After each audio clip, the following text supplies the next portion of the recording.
TNPSC நடத்தக்கூடிய group one எக்ஸாமினேஷனுக்கு வந்து பார்த்தீங்கன்னா அறிவிப்பை ஏப்ரல் 1ஆம் தேதி காலையில் வந்து பப்ளிஷ் பண்ணிட்டாங்க.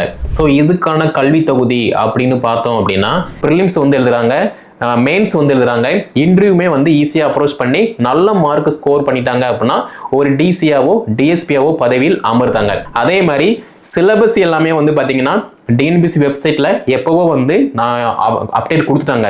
நாங்கள் எந்த யூனிட்டில் நாங்கள் எவ்வளோ கொஸ்டின் கேட்போம் அப்படிங்கிற மாதிரி ஈஸியாக வந்துருக்கு. அப்போ அதுக்கு தகுந்த மாதிரி நம்ம ப்ரிப்ரேஷன் பண்ணணும். ஓகேவா? கிட்டத்தட்ட 70 வேகன்சி இருக்குது. இந்த 70 வேகன்சியில் உங்களுக்கு தேவை ஒரே ஒரு வேகன்சி தான். அந்த ஒரு வேகன்சிக்கு நீங்கள் முயற்சி பண்ணுறீங்க, பயிற்சி எடுக்கீங்க அப்படின்னா ஈஸியாக வந்து டிசியாவோ டிஎஸ்பியாவோ வந்து பதவியில் அமரலாம். ஓகே,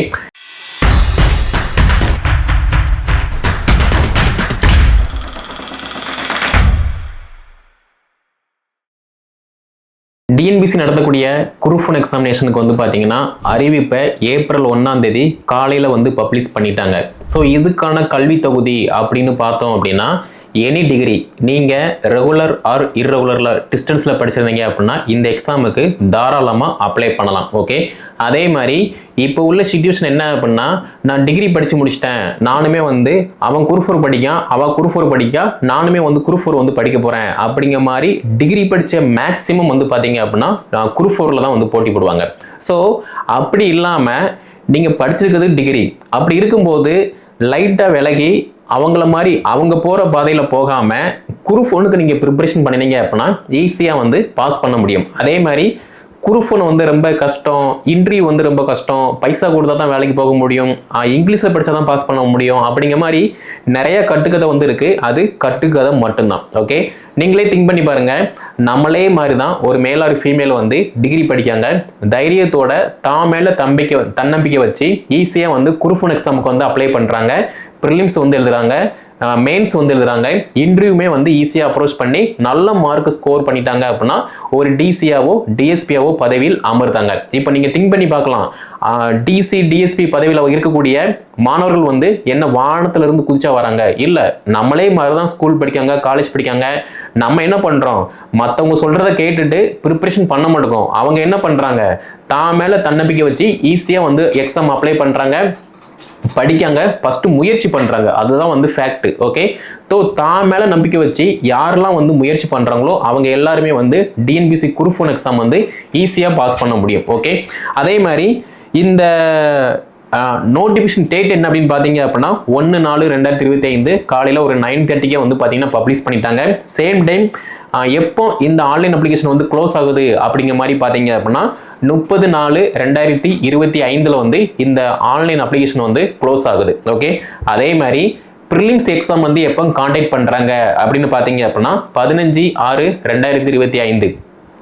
இந்த டைமுக்குள்ளே நம்மளால் படிக்க முடியுமா அப்படின்னா கண்டிப்பாக படிக்க முடியும். அதாவது டிஎன்பிசி குரூப் 4க்கு வந்து நீங்கள் ஒரு 10 லட்சம் பேரோட வந்து போட்டி போடுவீங்க. ஆனால் டிஎன்பிசி குரூப் 1க்கு வந்து பார்த்தீங்க அப்படின்னா ஒரு 1 லட்சம் பேர், ஒரு 80,000 பேரோட தான் வந்து போட்டி போட போகிறீங்க. அதுவுமே வந்து ஈஸியாக வந்து ப்ரிலிம்ஸில் வந்து அழகாக ஃபில்டர் பண்ணி விட்ருவாங்க. ஸோ நீங்கள் முயற்சி பண்ணுறீங்க, பயிற்சி எடுக்கீங்க அப்படின்னா ஈஸியாக வந்து ஒரு தலைமை உயர் பதவியில் வந்து அமர முடியும். ஓகே, ஸோ காலியிடங்கள் நிறைய பேர் கேட்ட விஷயம் என்ன அப்படின்னா டிஎன்பிசி குரூப் 1 எக்ஸாம் வந்து ரொம்ப வேகன்சி கம்மியாக இருக்கும், நான் எப்படி பாஸ் பண்ணுவேன் அப்படிங்கிற மாதிரிலாம் வந்து கேட்பாங்க. அதாவது 10,000 வேகன்சி இருந்தாலும் உங்களுக்கு தேவை ஒரு வேகன்சி தான், 10 வேகன்சி இருந்தாலும் உங்களுக்கு தேவை ஒரு வேகன்சி தான். அப்படி இருக்கும்போது இதில் 70 வேகன்சி இருக்குது.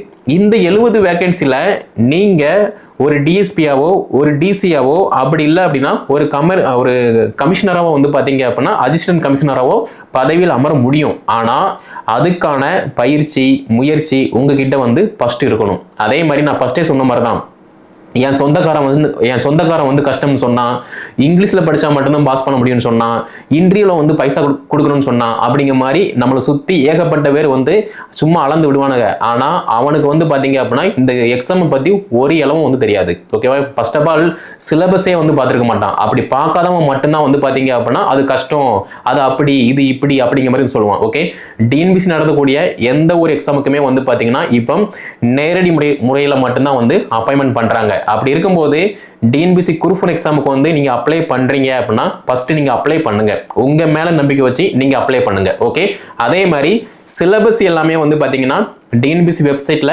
எப்பவோ வந்து நான் அப்டேட் கொடுத்துட்டாங்க. நாங்கள் எந்த யூனிட்ல நாங்கள் எவ்வளோ கொஸ்டின் கேட்போம் அப்படிங்கிற மாதிரி ஈஸியாக வந்துருக்கு. அப்போ அதுக்கு தகுந்த மாதிரி நம்ம ப்ரிப்பரேஷன் பண்ணணும். ஓகேவா? சேம் டைம் நிறைய பேர் வந்து கேட்ட விஷயம் என்ன அப்படின்னா, சார் இது வந்து இங்கிலீஷில் படித்தா மட்டும்தான் பாஸ் பண்ண முடியுமா, மெயின்ஸை வந்து இங்கிலீஷில் ப்ரெசென்ட் பண்ணால் மட்டும்தான் பாஸ் பண்ண முடியுமா, அப்போ தான் அதிகமாக மார்க் போடுவாங்களா அப்படிங்கிற மாதிரிலாம் வந்து கேட்டீங்க. அப்போல்லாம் ஒரு மண்ணும் கிடையாது.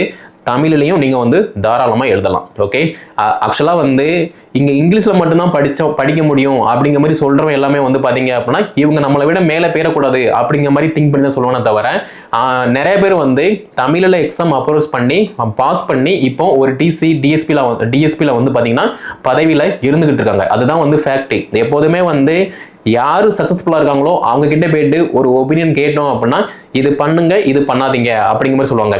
எதுவுமே பண்ணாம வெட்டியா இருக்கவங்கிட்ட போய் நமக்கு போய் கேட்டோம் அப்படின்னா அவனுக்கே எதுவும் தெரியாது. அப்படி இருக்கும்போது அவன் என்ன பண்ணுவான், நம்மளை டீமோட்டிவேட் பண்ணுவான். அதே மாதிரி நம்மளை விட இவன் மேலே போயிடக்கூடாது அப்படிங்கிற மாதிரி தான் திங்க் பண்ணுவான். ஸோ பாயிண்ட் இஸ், நம்மளை சுற்றி பல பேர் வந்து பல விதமாக சொல்லுவாங்க, பல விதமாக பேசுவாங்க. அது எதுவுமே வந்து நம்ம காதில் வந்து வாங்கக்கூடாது. ஓகே, நம்ம கனவு எல்லாமே வந்து சைரன் வச்ச காரு, தனி கேபின்னு, ஒரு டிசி, ஒரு டிஎஸ்பி, இது மட்டும்தான் வந்து நம்மளுடைய டார்கெட்டில் வந்து இருக்கணும். ஓகே, ஸோ இதுக்கான வேக்கன்சி என்ன அப்படின்னு பார்த்தீங்க அப்படின்னா 70 வேக்கன்சி இருக்கு.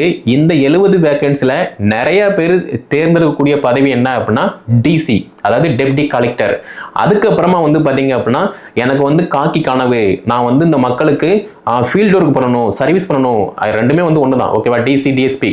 டிசி வந்து பார்த்தீங்கன்னா துணை ஆட்சியர், டிஎஸ்பி அப்படின்னா துணை காவல் கண்காணிப்பாளர். அப்படி இருக்கும்போது காக்கி கனவோட இருக்கக்கூடிய மாணவர்கள் வந்து பார்த்தீங்கன்னா தாராளமாக இந்த எக்ஸாமை வந்து அப்ரோச் பண்ணுவாங்க.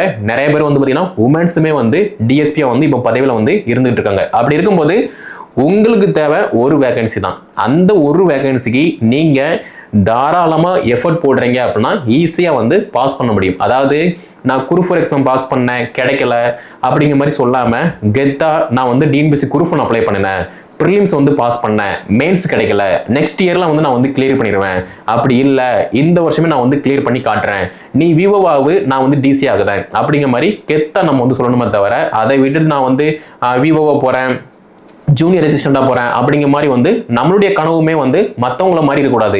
இப்போ வந்து விவோ ஜூனியர் ரெசிஸ்டன்ட் வந்து ஒரு மட்டமான வேலை கிடையாது, அதுவுமே வந்து ஒரு கவர்மெண்ட் ஜாப் தான். பட் இருந்தாலுமே நீங்க ஒரு டிசி ஆகிட்டீங்க அப்படின்னா அந்த விவோ ஜூனியர் அசிஸ்டன்ட்க்கு வந்து பாத்தீங்க அப்படின்னா ஒரு அறிவுரை வந்து கொடுக்கலாம். அதே மாதிரி நீங்க நினைச்சீங்க அப்படின்னா ஒருத்தருடைய வாழ்க்கையை வந்து டோட்டலா மாத்தலாம். ஒரு பையன் வந்து கஷ்டப்பட்டு இருக்கான், நீங்க நினைச்சீங்க அப்படின்னா அந்த பையனுக்கு ஹெல்ப் பண்ணி சப்போர்ட் பண்ணி ஈஸியா வந்து அந்த பையனை வந்து க்ரோத் பண்ண வைக்கலாம். ஸோ இதுதான் வந்து டிசிக்கான ஒரு அந்தஸ்து. அதே மாதிரி உங்களுக்கே தெரியும் ஒரு டிஎஸ்பி அப்படின்னா என்ன ரோல் அப்படின்னு சொல்லி. உங்களுக்கு கீழே நிறைய inspector, sub inspector, SSI, head constable, grade 1 PC, grade 2 PC இவங்க எல்லாமே ஒர்க் பண்ண போறாங்க. அப்படி இருக்கும்போது காவல்துறை சொந்தங்களுக்கு வந்து நம்ம என்ன பண்ணணும், என்ன பண்ணக்கூடாது, அவங்க எவ்வளவு கஷ்டப்படுறாங்க, அந்த கஷ்டத்துல நம்ம எப்படி பங்கெடுக்கணும், சேம் டைம் வந்து பொதுமக்கள் ஒரு போராட்டத்தில் வந்து இருக்காங்க, ஒரு சிச்சுவேஷன்ல வந்து இருக்காங்க அப்படின்னா அவங்களுக்கு நம்ம எப்படி சப்போர்ட் பண்ணணும் அப்படிங்கிற மாதிரி எல்லா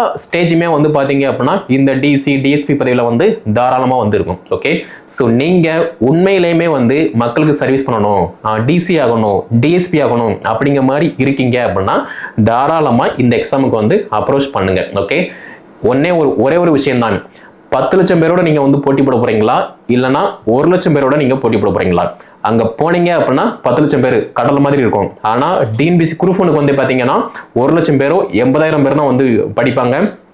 அதுலயுமே வந்து பர்ஃபெக்டா படிக்கிறவங்க வந்து பாத்தீங்கன்னா ரொம்ப ரொம்ப கம்மி தான். ஓகே, அதே மாதிரி ப்ரிலிம்ஸும் சரி, அதே மாதிரி மெயின்ஸு, இன்டர்வியூ, இந்த மூணுமே வந்து ஃபுல் அண்ட் ஃபுல்லி வந்து நீங்க தமிழிலேயே வந்து அப்ரோச் பண்ண முடியும். ஓகே, ப்ரிலிம்ஸை பொறுத்த மட்டும் நமக்கு அப்ஜெக்டிவ் டைப்பு ஒரு கொஸ்டின் 4 ஆப்ஷன் இருக்க போது அதில் எந்த ஆப்ஷன் கரெக்டோ அதை நம்ம தேர்ந்தெடுத்து பாஸ் பண்ண போகிறோம். ஓகே, மெயின்ஸை பொறுத்த மட்டும் கிட்டத்தட்ட 4 பேப்பர் இருக்கு.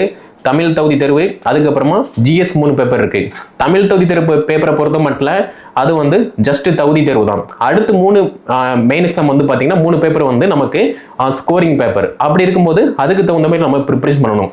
அதே மாதிரி இன்டர்வியூவை பொறுத்த மட்டும் நீங்கள் இப்போ இருந்தே டெய்லி நியூஸ் பேப்பர், அதாவது நம்ம டிஎஸ்பி ஆக போகிறோம், டிசி ஆக போகிறோம், இந்த தமிழ்நாட்டில் நம்ம இந்தியாவில் என்னென்ன ப்ராப்ளம் வந்து நடந்துகிட்டு இருக்கு, ஒரு டிசியா இப்போ நீங்கள் வந்து ஒரு டிசியா போயிட்டீங்க, உங்க மாவட்டத்தில் ஒரு ப்ராப்ளம் நடக்கு அப்படின்னா அந்த ப்ராப்ளத்தை நீங்க எப்படி பேஸ் பண்ணுவீங்க? நீங்க டிஎஸ்பி ஆயிட்டீங்க அப்படின்னா உங்க மாவட்டத்தில் உங்களுடைய ஒரு ரேஞ்சில் ஒரு ப்ராப்ளம் நடக்கு அப்படின்னா அசிய டிஎஸ்பியா அதை எப்படி நீங்க பேஸ் பண்ணுவீங்க அப்படிங்கிற மாதிரி தான் வந்து பாத்தீங்கன்னா கொஸ்டின் வந்து இருக்கும். அதே மாதிரி நீங்க படிச்ச கல்வி இப்போ பிஏ இங்கிலீஷ் அப்படின்னா பிஏ இங்கிலீஷ் படிச்சுட்டு ஏன் நீங்க டிஎஸ்பியா வரீங்க, டிசியா வரீங்க? பிஎஸ்சி அக்ரி முடிச்சுட்டு ஏன் நீங்க டிசியா வரீங்க, டிஎஸ்பியா வரீங்க? பிஇ மெக்கானிக் முடிச்சுட்டு நீங்க ஏன் இங்க வந்து டிசியா வரீங்க, டிஎஸ்பியா வரீங்க அப்படிங்கிற மாதிரி கொஸ்டின் இருக்கும். அது போக இந்த பதவிக்கு நீங்க தகுதியானவரா? அதாவது நிறைய பேர் வந்து பாத்தீங்க அப்படின்னா டிசி ஆயிட்டு கரப்ஷன் அப்படி இப்படின்னு சொல்லி இருப்பாங்க. ஆனா உங்களுடைய கையில ஒரு பதவி இருக்கு, அந்த பதவியை நீங்க எப்படி யூஸ் பண்றீங்க, மக்களுக்கு வந்து எப்படி சர்வீஸ் பண்ண போறீங்க அப்படிங்கிற மாதிரி எல்லா கொஸ்டினுமே வந்து பாத்தீங்கன்னா இன்டர்வியூ சேம்பர்ல வந்து அவைலபிளா இருக்கும். அப்போ அதுக்கு தகுந்த மாதிரி ப்ரிப்பரேஷன் பண்ணணும் அப்படின்னா என்ன பண்ணணும்? நிறைய நியூஸ் பேப்பர் படிக்கணும். இந்த சொசைட்டில என்னென்ன ப்ராப்ளம் வந்து நடந்துட்டு இருக்கு, IAS officer, IPS officer, SP, DC, DSP இவங்க எல்லாருமே வந்து எப்படி பேஸ் பண்றாங்க அப்படிங்கிற மாதிரி நீங்க டெய்லியுமே வந்து நியூஸ் பேப்பர் படிச்சா மட்டும்தான் தெரியுமே தவிர அதை விட்டுட்டு சும்மா தேவையில்லாம வெட்டித்தனமா நீங்க ரீல்ஸ் ஷார்ட்ஸ் பார்த்துட்டு இருந்தீங்க அப்படின்னா கதைக்கு ஆகாது. ஓகே, ஆக்சுவலா வந்து நீங்க உண்மையிலேயுமே படிக்கீங்க அப்படின்னா தேவையில்லாத வேலையில வந்து ஈடுபட மாட்டீங்க. அதாவது இந்த ரீல்ஸு, ஷார்ட்ஸு, சோசியல் மீடியாவை வந்து டைம் ஸ்பெண்ட் பண்ண மாட்டீங்க. ஒரு விஷயம் பார்க்க வரீங்க அப்படின்னா பார்த்துட்டு டக்குன்னு படிக்க வேலையை மட்டும் தான் பார்ப்பீங்க. இதுதான் வந்து ஃபேக்ட். ஓகே, அதே மாதிரி இந்த டிஎன்பிசி குரூப் ஒன்னுக்கான சிலபஸ் வந்து ஆல்ரெடி டிஎன்பிசி வெப்சைட்ல வந்து இருக்கு. நான் ஃபர்ஸ்டே சொல்லிட்டேன், அதை நீங்க பிரிண்ட் அவுட் போட்டு படிக்க ஸ்டார்ட் பண்ணுங்க. ஃபர்ஸ்டாவது வந்து நாங்கள் எந்த யூனிட்ல எவ்வளோ கொஸ்டின் கேட்போம் அப்படிங்கிற மாதிரி சொல்லலை. பட் இப்போ நியூ சிலபஸ்ல வந்து பார்த்தீங்கன்னா ஒரு யூனிட்ல நாங்கள் இத்தனை கொஸ்டின் கேட்போம், அப்போ அதுக்கு தகுந்த மாதிரி ப்ரிப்பரேஷன் பண்ணுங்க அப்படிங்கிற மாதிரி நல்லா கிளியரா வந்து கொடுத்துருக்காங்க. ஸோ அதுக்கு தகுந்த மாதிரி நம்ம ப்ரிப்பரேஷன் பண்ணால் போதுமானது. ஓகே, மெயின்ஸை பொறுத்த மட்டும் நான் ஃபர்ஸ்டே சொல்லிட்டேன், தாராளமாக நீங்கள் தமிழில் வந்து அப்ரோச் பண்ணலாம். ஃபார் எக்ஸாம்பிள் உப்பு சத்தியாகிரகம் பற்றி எழுதுங்க அப்படிங்கிற மாதிரி ஒரு 8 மார்க் இருக்கு அப்படின்னா அதில் உள்ள மிக முக்கியமான ஒரு 10 பாயிண்டோ 12 பாயிண்டோ நறுக்குன்னு நீங்க எழுதுனீங்க அப்படின்னா மார்க் போட்டுருவாங்க. ஓகே, அதே மாதிரி இங்க ஹேண்ட் ரைட்டிங் வந்து அழகா இருக்கணுமா அப்படிங்கிற மாதிரி வந்து மேட்டர் கிடையாது. அந்த கொஸ்டினுக்கு நீங்க எப்படி ஆன்சர் பண்றீங்க அதுதான் வந்து ஃபேக்ட். சும்மா நம்ம யூஜி பிஜில வந்து கதை அடிச்ச மாதிரி கதை அடிக்காம உப்பு சத்தியாகிரகம்னா என்ன, எந்த வருஷம் நடைபெற்றது, அதுல யாரெல்லாம் வந்து பங்கேற்றாங்க அப்படிங்கிற மாதிரி நல்ல கிளியரா ஒரு பிரசன்ட் இருக்கு அப்படின்னா நீங்க வந்து ஈஸியா பாஸ் பண்ணிடலாம். ஓகே, ஸோ இதுதான் வந்து பாயிண்ட். கிட்டத்தட்ட 70 வேகன்சி இருக்கு. இந்த 70 வேகன்சில உங்களுக்கு தேவை ஒரே ஒரு வேகன்சி தான். அந்த ஒரு வேகன்சிக்கு நீங்க முயற்சி பண்றீங்க, பயிற்சி எடுக்கீங்க அப்படின்னா ஈஸியா வந்து டிசியாவோ டிஎஸ்பியாவோ வந்து பதவியில் அமரலாம். ஓகே, எல்லாருமே போற பதவியில போனோம் அப்படின்னா நமக்கு வந்து எந்த விதமான ஒரு பேருமே வந்து கிடைக்காது. நம்ம கொஞ்சம் மாத்தி டிஎன்பிசி குரூப் 1, குரூப் 1A, அதே மாதிரி குரூப் 2 போனோம் அப்படின்னா ஈஸியா வந்து ஒரு உயர் பதவியில வந்து பேரலாம். ஓகேவா, இதுதான் வந்து பாயிண்ட். ஸோ திங்க் பண்ணி பாருங்க, படிக்க ஸ்டார்ட் பண்ணுங்க. ஸோ இந்த எக்ஸாமுக்கான டிஎன்பிசி குரூப் 1 எக்ஸாமுக்கான ப்ரிலிம்ஸ் கம்ஸ் மெயின்ஸ் இன்டர்வியூ இந்த மூணுமே வந்து நம்ம ஃப்ரீயாவே வந்து கைடன்ஸ் கொடுக்க போறோம். ஸோ கீழே டிஸ்கிரிப்ஷனில் நான் வாட்ஸ்அப் லிங்கு, டெலிகிராம் லிங்க் வந்து கொடுத்துருக்கேன்.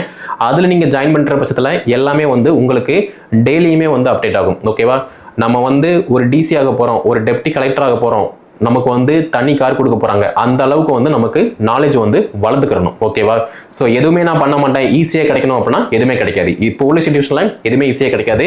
நீங்க முயற்சி பண்ணுங்க, பயிற்சி எடுங்க, ஈஸியா வந்து கிடைக்கும். ஓகேவா, ஸோ கீழே டிஸ்கிரிப்ஷன்ல நான் WhatsApp group link, Telegram group link, WhatsApp number கொடுத்துருக்கேன். அதுல நீங்க ரெஜிஸ்டர் பண்ணி என்ன ப்ராசஸோ அதை வந்து மூவ் ஆன் பண்ணுங்க, படிக்க ஸ்டார்ட் பண்ணுங்க. இந்த வீடியோ தொகுப்பை டிகிரி படிச்சு முடிச்சுட்டு குரூப் 4ல முட்டி மோதி இருக்கக்கூடிய உங்களுடைய ஃப்ரெண்ட்ஸுக்கு வந்து ஷேர் பண்ணுங்க. அதே மாதிரி நான் வந்து டிசி ஆகணும், டிஎஸ்பி ஆகணும் அப்படின்னு சொல்லி என்ன பண்ணு தெரியாம இருந்துட்டு இருப்பாங்க நிறைய ஸ்டூடெண்ட், அவங்களுக்கு இந்த வீடியோ வந்து ஷேர் பண்ணுங்க, அவங்களும் வந்து படித்து பயன்பெறட்டும். நம்முடைய சேனல் நீங்க சப்ஸ்கிரைப் பண்ணல அப்படின்னா சப்ஸ்கிரைப் பண்ணிக்கோங்க. ஏன்னா அடுத்தடுத்த வீடியோ தொகுப்பு வந்து பாத்தீங்கன்னா சிலபஸ் வைஸ் வந்து நம்ம எல்லாமே போஸ்ட் பண்ண போறோம்.